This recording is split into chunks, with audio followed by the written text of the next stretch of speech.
Cidade Submersa, Crônica da Grande Enchente de 2020, por Farley Rocha.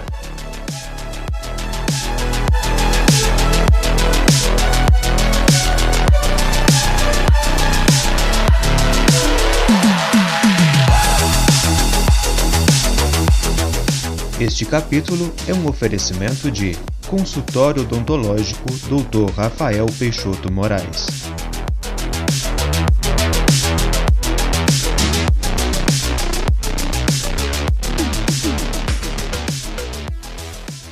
Capítulo 2. Manhã de sexta-feira, 24 de janeiro. Aquela sexta-feira, 24 de janeiro de 2020, amanheceu tão chuvosa quanto os dias anteriores. Por isso, circulavam relatos de que o rio São João subia progressivamente e que já estava prestes a sair da calha em alguns pontos da cidade. Segundo relata a coordenadora da Defesa Civil, Isabela Escoralic Araújo, os setores responsáveis do município já vinham monitorando a situação desde o dia anterior, pois, de acordo com boletins meteorológicos que indicavam excesso de precipitação, poderiam haver naquele final de semana inundações e deslizamentos por toda a região. Mas para a maior parte da população esparafelicense o dia transcorria com normalidade. Acreditava-se que mais cedo ou mais tarde pararia de chover e que o nível da água recuaria. No entanto, por volta das 9 da manhã, a Defesa Civil foi atender ao primeiro chamado de ocorrência que principiaria os demais eventos daquele dia. Uma barreira havia deslizado na Rua Carangola, à altura da ponte de acesso à Rua Nova. Junto com o barranco, uma pequena árvore veio ao chão, bloqueando parte da via. Este incidente foi o marco zero da tragédia futura, sinalizando que algo de muito grave estava para acontecer dentro das próximas horas. De acordo com a coordenadora Isabela, além do transbordamento do rio, havia também a preocupação com possíveis deslizamentos em outras partes. Por ter sido construída num vale relativamente estreito, com o tempo Espera Feliz acabou se expandindo para os morros que a cercam. Por isso, ruas e bairros ou foram erguidos em costa acima ou sob barrancos íngremes, como é o caso dos morros Valtair, da Copasa, do Hospital, da Major Pereira, os bairros Novo Horizonte, Porto Nobre, João do Roque, as ruas Dom Silvério, Major Pereira e alguns trechos da Rua Carangola. No mesmo momento em que fazia as vistorias no local para prevenir moradores contra eventuais novos desmoronamentos e acionavam a Secretaria Municipal de Obras para efetuar o desbloqueio da pista, a Defesa Civil recebeu outro chamado de emergência. No bairro João Clara, algumas casas mais próximas do leito já começavam a ser alagadas. O alerta no bairro João Clara. O bairro João Clara talvez seja o local que mais sofre com as enchentes, por menores e menos agressivas que elas sejam. Primeiro porque 90% da área onde foram erguidas as casas se constituem de terreno plano, justamente na margem mais baixa do leito do São João, dentro da cidade. Segundo porque é um dos bairros com maior densidade populacional de Espera Feliz. Deste modo, qualquer cheia de verão costuma derramar o rio à altura de pelo menos meio metro por entre algumas ruas e casas da localidade. Após o chamado, a equipe da Defesa Civil se dirigiu ao local para avaliar as áreas de risco e providenciar as devidas medidas de segurança aos moradores. As ruas mais próximas ao rio estavam se inundando ou pelo transbordamento da calha ou pelo refluxo dos bueiros. Algumas dezenas de casas já haviam sido atingidas e muitas outras mais distantes estavam na direção irreversível das águas. A coordenadora Isabela conta que, diante da enchente iminente, foi organizado imediatamente um patrulhamento por todo o bairro, alertando quanto ao perigo da inundação. Com auxílio de caminhões, funcionários da prefeitura e voluntários, iniciou-se o trabalho de retirada de mobílias e pertences dos moradores e de instalações públicas existentes no local, como creches e postos de saúde.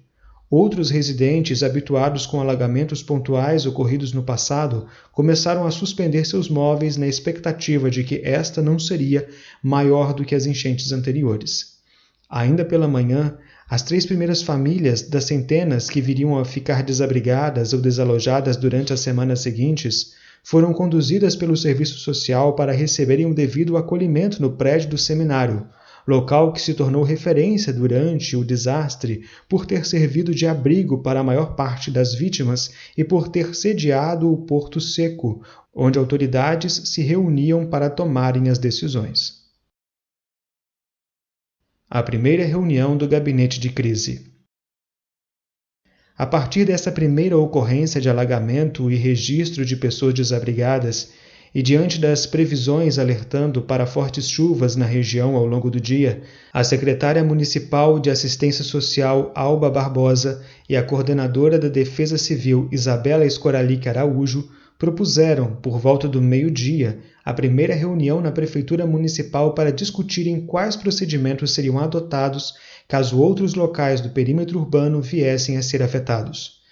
Também participaram desta reunião o secretário municipal de Agricultura, Michel de Assis e Silva, que horas antes prestou auxílio à equipe da Defesa Civil durante as primeiras ocorrências, a secretária municipal de Saúde, Rúbia Simichele Cabral, e o secretário municipal de Administração, Fazenda e Planejamento, Derli Rodrigues.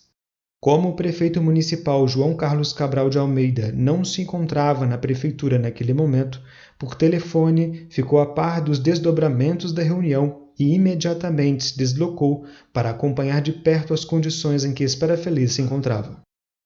A partir deste encontro realizado em caráter de urgência e mediante o prenúncio de uma catástrofe que espreitava a cidade, os agentes públicos constataram a necessidade de se consolidar intempestivamente um gabinete de crise. Ali mesmo lançaram mão de um documento específico para casos como este, que viria a nortear as futuras decisões e ações tomadas nas semanas seguintes: o Plano de Contingência. O Plano de Contingência. Com a importância de se mantê-lo sempre atualizado, o Plano de Contingência de Proteção e Defesa Civil, o PLANCON, descreve detalhadamente quais ações devem ser executadas em situações de desastre natural e quais procedimentos devem ser seguidos para a prestação de socorro e assistência aos atingidos.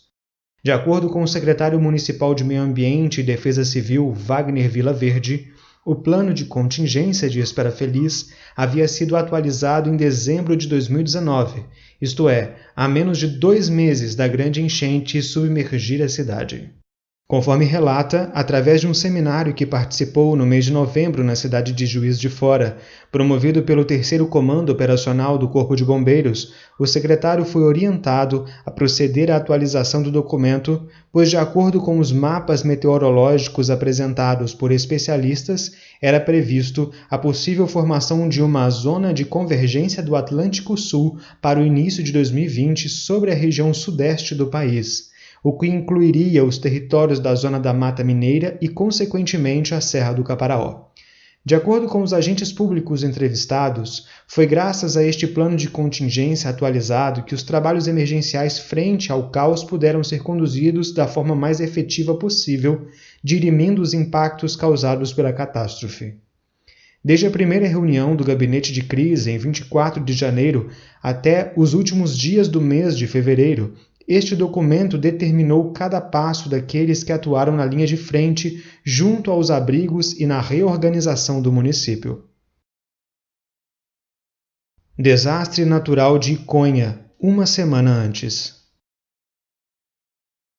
Devido às anomalias meteorológicas daquele período na região sudeste, no dia 18 de janeiro, os esperafelicenses puderam acompanhar de longe os efeitos dramáticos de uma outra enchente que havia devastado o centro de Iconha, cidade a 166 quilômetros de Espera Feliz, ao sul do Espírito Santo. Sem imaginarem que exatamente 7 dias depois, uma catástrofe de similar magnitude os atingiria. Vídeos de WhatsApp noticiavam uma brutal enchente que arrasou boa parte da cidade capixaba. Eram cenas de ruas completamente tomadas por correntezas que atravessavam a madrugada. Outras imagens traziam o resultado da tragédia quando as águas recuaram pela manhã. A inundação havia destruído casas, praças, pontes, lojas e diversas empresas do centro comercial. Aos esperafelicenses, conforme constatavam tais imagens compartilhadas pelas redes sociais, a sensação era de que um terremoto havia sacudido em cheio Iconha. Tudo estava fora do lugar. Carros capotados, paredes demolidas e mobílias desarticuladas por sobre o que havia sido jardins públicos. Na noite de 17 de janeiro, à altura dos municípios capixabas de Vargem Alta e Alfredo Chaves, o rio Iconha havia recebido uma volumosa descarga de chuva. Pouco antes do amanhecer, as águas chegaram a Iconha numa proporção de 4 metros acima do nível normal. O município, que tem aproximadamente 14 mil habitantes, ficou com centenas de pessoas desabrigadas e desalojadas, 2 óbitos e milhões em prejuízos materiais e financeiros. Mesmo distante, a população de Espera Feliz se sensibilizou com a tragédia alheia e promoveu uma campanha de arrecadação de agasalho e alimentos para ajudar os vizinhos capixabas. No entanto, o decorrer daquela mesma semana fez com que o destino de Espera Feliz a transformasse de prestadora de socorro à vítima. Na madrugada do sábado seguinte, eram os esperafelicenses quem compartilhavam vídeos de uma enchente a qual, desta vez, testemunhavam bem de perto.